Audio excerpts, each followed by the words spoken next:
Magtatapos ngayong araw ang 34th Private Schools Athletic Association 2025 Regional Meet o PRISAA Region 1 na ginanap sa Narciso Ramos Sports and Civic Center, Lingayen, Pangasinan. Ang mga delegado ay mag-aaral mula sa Pangasinan 1, Metro San Carlos, Metro Dagupan, Lawag City, Alacosur at La Union. 3 araw na nagtagisan ng husay at galing sa iba't ibang larangan ang ipinakita ng mga student-athlete. Ilan lamang sa mga ito ay pagkanta, pagsayaw, athletics, chess, ball games at taekwondo.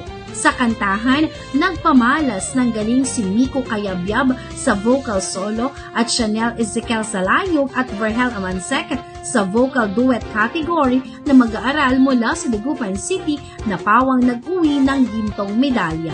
Napakasaya at overwhelming ng experience na manalo sa PRISAA Regionals.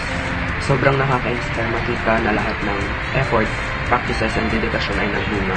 Mas lalo akong na-motivate na ipagpatuloy ang passion sa pagkanta at i-representa ang Region 1 sa gaganaping PRISAA Nationals.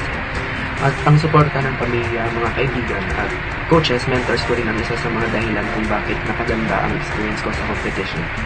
Matapos ang patimpalaka, puspusan ang isasagawang ensayo ng mga ito na sasabak sa National Games na gaganapin sa Tuguegarao City ngayong taon. Yan ang ating good news for today. Ako si Idol, Tita Ronnie Tataka, IFM.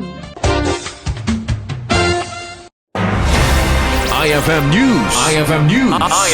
IFM News.